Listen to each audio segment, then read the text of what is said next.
싸움에서 이기려면 어떻게 해야 할까? 대부분 목숨 걸고 싸워 상대방을 제압하는 것을 이기는 것으로 생각한다. 개인의 싸움이든 집단의 싸움이든 다 그렇다. 그런데 모든 싸움에는 공통적인 것이 있다.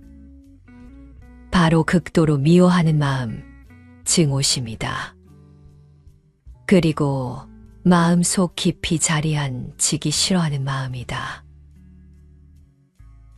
사람들은 누구나 지기 싫어한다. 나보다 나은 사람을 보면 시기 질투한다. 자신이 남보다 부족하다는 사실을 인정하고 싶어 하지 않는다. 증오심으로 남들과 싸우는 것은 물론 자신의 부족함을 드러내고 싶지 않은 마음으로 인해 자신 내면 세계와 치열하게 싸우고 있다. 우리는 계속 나 자신과 남과 싸우며 살아간다. 안으로 밖으로 쉴 사이가 없다. 무명으로 가려져 있기에 어리석은 방향으로의 싸움을 계속하고 있는 것이다. 승리는 원한을 가져오고 패배한 사람은 괴로워 누워 있다. 이기고 지는 마음 모두 떠나서 다툼이 없으면 스스로 편안하다. 어느 한쪽이라도 증오심이 일어나지 않는다면 어떻게 될까? 더 이상 싸움은 일어나지 않을 것이다. 서로 주고받아야 싸움이 되는데 한편에서 침묵한다면 이를 어떻게 보아야 할까? 부처님은 이렇게 말씀하셨다. 말로 거칠게 꾸짖으면서 어리석은 자는 이겼다고 생각하지만 그러나 인내가 무엇인가 안다면 승리는 바로 그의 것이네. 이는 증오심을 일으키지 않는 자, 즉 인내하는 자가 승리자임을 말한다. 분노하는 자에게 다시 분노하는 자는 더욱 악한 자가 될 뿐, 분노하는 자에게 더 이상 화내지 않는 것은 이기기 어려운 싸움에서 승리하는 것이네. 상대방이 화를 낸다고 함께 화를 내면 지는 싸움이다. 그것도 모두가 지는 싸움이다. 상대가 분노하더라도 같이 분노를 일으키지 않는 자가 역시 승리자인 것이다. 내 마음 속에서 분노나 원망을 일으키지 않는다면 외부의 분노는 나에게 아무런 위해도 가할 수 없다. 결코 이 세상에서 원한으로 원한은 풀리지 않는다. 원한의 여임으로 그치나니 이것은 오래된 진리이다라는 법구경의 가르침과 일치한다. 묵자의 인간관계에 대한 조언도 그 뜻을 같이 한다. 의미 없는 논쟁 하지 마라. 말싸움을 하게 되면 누구나 고집 부리기 마련이다. 사실 거기서 얻을 수 있는 건 아무것도 없음에도 자존심 때문에 쉽게 포기 못한다. 논쟁은 지면 기분 나쁘고 이기면 친구를 잃는다.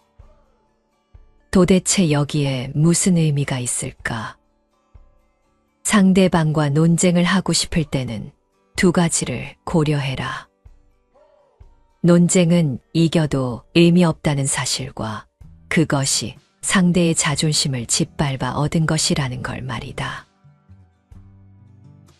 부처님 당시에도 역시 스님들 간의 충돌, 스님과 제가신자들 간의 충돌로 인해 크고 작은 불화가 끊이지 않았다. 꼬삼비건도에 전해지는 유명한 꼬삼비 사건이 있다. 꼬삼비라는 곳에 절이 하나 있었다. 이 절에서는 화장실에서 이를 본 후 물통에 물을 채워두는 것이 안목의 규칙이었는데 어느 날 이 절에 머무르고 있던 한 스님이 깜빡하고 그냥 나왔다. 이 스님의 행위가 범계냐 아니냐를 놓고 시비가 일어난 것이다. 생각해보면 참으로 사소한 일이다. 나중에 들어간 사람이 대신 채워줄 수도 있고 아니면 뒤늦게라도 알고 나서 물을 채워두면 됐을 일이다. 처음에는 단순한 말싸움 정도이던 것이 나중에는 폐를 갈라서 듣기 민망한 말들이 오갔다. 싸움은 여기서 그치지 않았다. 감정이 격해진 스님들은 서로를 공격하다가 몸싸움을 하기까지 했다. 이를 알게 된 부처님은 양쪽을 불러서 여러 가지 비유로 타이른 뒤 다툼도 그만두고 싸움도 그만두고 논쟁도 그만두라고 했다. 그러나 이들은 부끄러워하기는커녕 도리어 부처님은 나서지 말라고까지 하였다. 부처님은 목매한 자들을 가르치기 어렵다고 탄식하면서 안거 중임에도 혼자서 코삼비를 떠나 사바티로 갔다. 코삼비의 신도들은 화가 났다. 싸움꾼들 때문에 부처님이 코삼비를 떠났다. 우리는 이제 부처님을 공양하며 공덕을 쌓을 수 없게 됐다. 그러니 우리는 저들에게 절하지 말고 합장의 예를 갖추지 말자. 존경도 하지 말고 탁발을 나와도 공양하지 말자고 결의했다. 스님들의 버릇을 고치고 화해를 이루기 위해서는 그 방법밖에 없었기 때문이다. 공양겁으로 배를 골게 되자 그때서야 스님들은 싸움을 멈추고 부처님이 계신 곳으로 찾아가 참회하고 화합을 다짐했다. 부처님께서는 이들을 용서하시며 개송을 읊으셨다. 결국 우리 모두는 죽음의 문턱에 이르게 된다는 사실을 모르고 사람들은 계속 다투고 있다. 이것을 바로 아는 이들은 더 이상 서로 다투지 않고 마음을 쉰다. 결국은 한순간에 죽음의 문턱에 이르는 우리의 불안한 삶에서 다툼으로 허비하는 시간이 얼마나 많은가. 당장 목숨이 끊어지는 죽음을 앞두고 작은 일로 허망하게 다툴 수 있겠는가. 우리의 다툼은 얼마나 사소한 일인가. 인간이 살아있는 동안 벌이고 있는 다툼과 증오와 미움과 원망은 얼마나 가벼운가. 우리의 다툼은 아주 작은 일부터 시작된다. 내일 죽는다고 생각해보라. 어떻게 사소한 일로 싸우거나 욕심을 채우거나 돈을 벌거나 명예나 지위를 얻으려 애쓰거나 내 것을 늘리려 하겠는가. 죽음을 앞둔 모든 사람은 누구나 성인의 길을 따른다.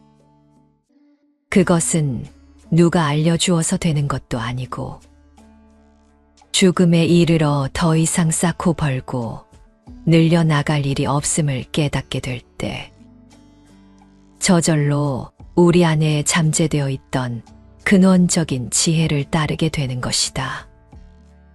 죽음에 이르러서는 이미 늦다.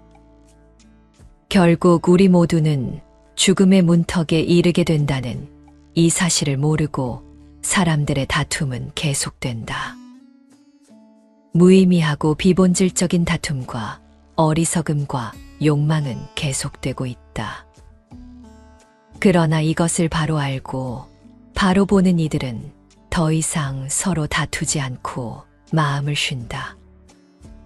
죽음에 이르러 마음을 쉬는 것이 아니라 살아있는 동안에 모든 다툼을 종식시키고 평화 속으로 뛰어든다.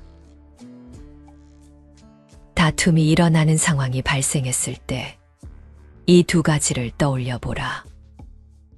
첫째, 나는 다른 사람을 바로잡으려고 하지 않는다. 그 상대가 비록 아이이거나 가족이라고 하더라도 가르치려고 하지 말라. 둘째, 나는 나 자신의 마음을 훈계하는 것이다. 어떻게 하면 자신이 괴롭지 않는지를 생각해보라. 자신이 분노로 괴롭지 않게 하는 것이 중요하다. 어떻게 하면 괴로움을 벗어나 자신이 즐겁게 생활할 수 있는가를 생각하는 것이다. 부처님은 무지한 바보에 대하여 공격할 만큼 어리석은 사람은 없다라고 말씀하셨다. 나는 가만히 있는데 시비를 거는 사람이 있다고 하자. 그런 사람에 대하여 화를 내고 미워할 것이 아니라 이 사람이 번뇌와 괴로움으로부터 벗어나기를, 이 사람도 행복하기를 이라는 마음을 가득 채운다. 그러면 그 사람을 미워하는 마음 대신에 도와주려는 마음이 일어난다. 싫은 사람에 대하여 자비의 마음을 기르면 강한 자비심이 일어나게 된다.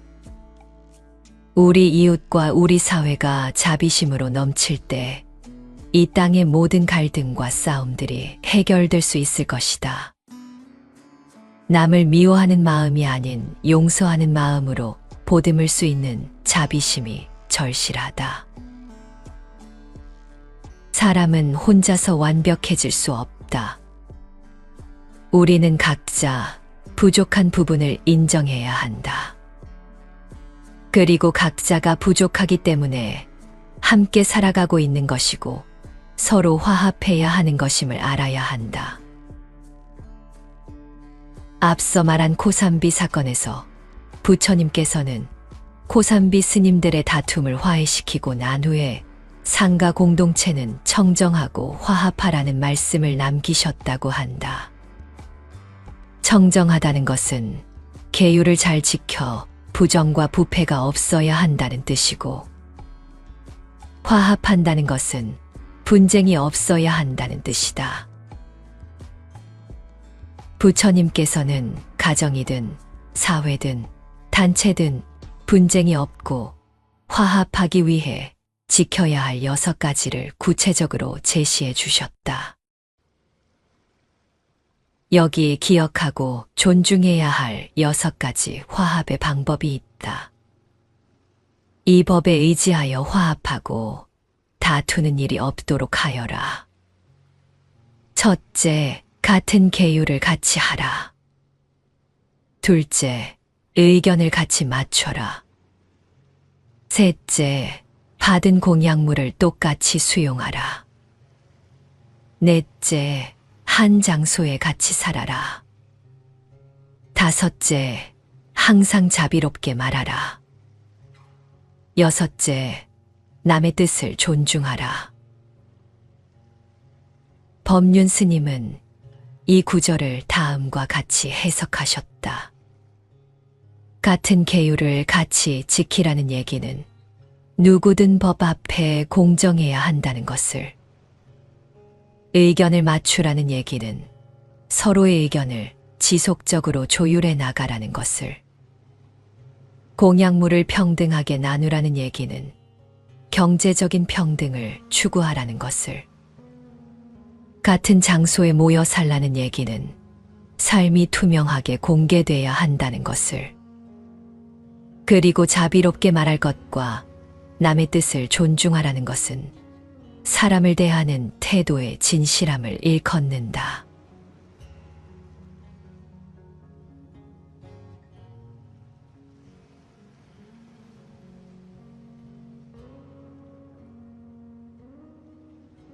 싸움에서 이기려면 어떻게 해야 할까?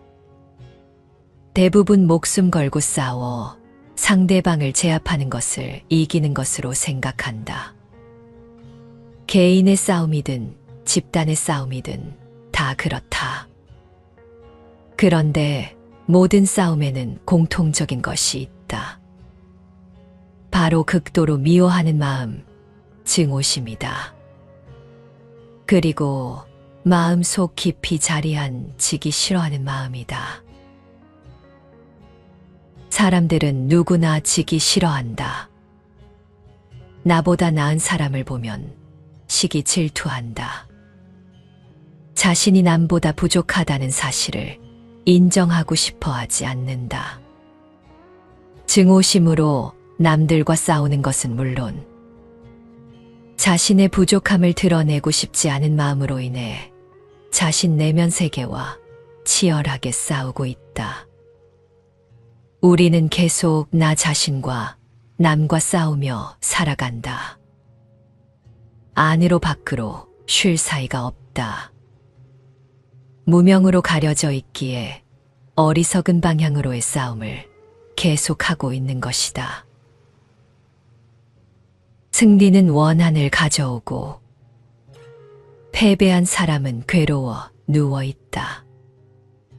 이기고 지는 마음 모두 떠나서 다툼이 없으면 스스로 편안하다. 어느 한쪽이라도 증오심이 일어나지 않는다면 어떻게 될까? 더 이상 싸움은 일어나지 않을 것이다.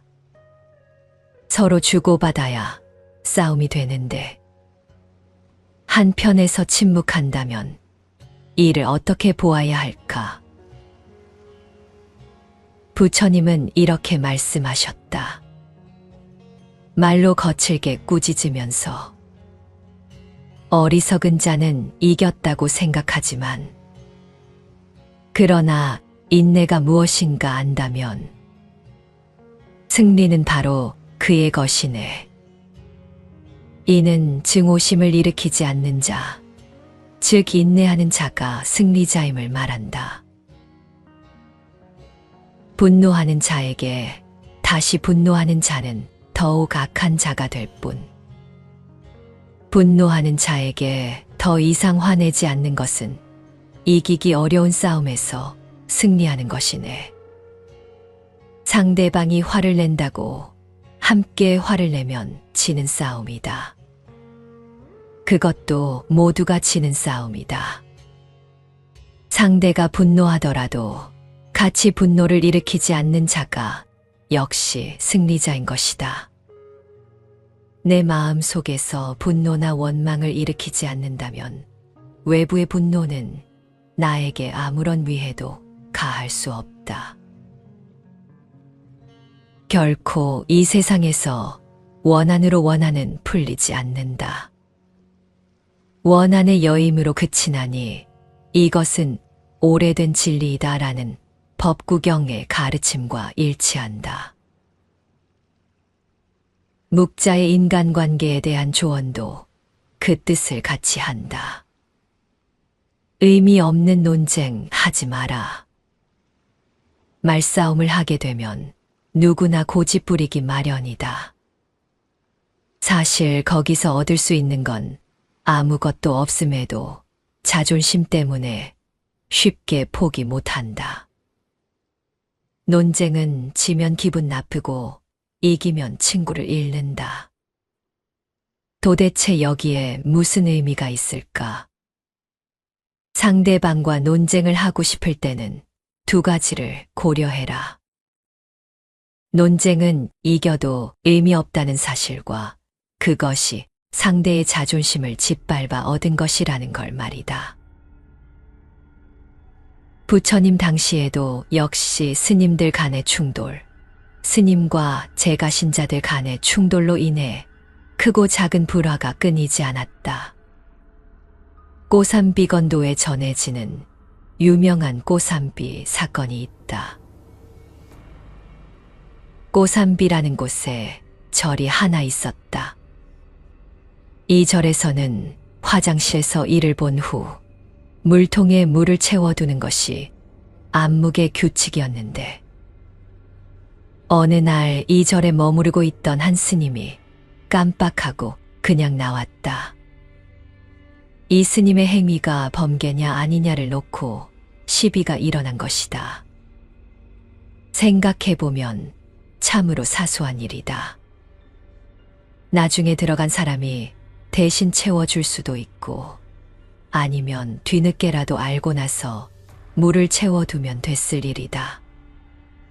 처음에는 단순한 말싸움 정도이던 것이 나중에는 폐를 갈라서 듣기 민망한 말들이 오갔다. 싸움은 여기서 그치지 않았다. 감정이 격해진 스님들은 서로를 공격하다가 몸싸움을 하기까지 했다. 이를 알게 된 부처님은 양쪽을 불러서 여러 가지 비유로 타이른 뒤 다툼도 그만두고 싸움도 그만두고 논쟁도 그만두라고 했다. 그러나 이들은 부끄러워하기는커녕 도리어 부처님은 나서지 말라고까지 하였다.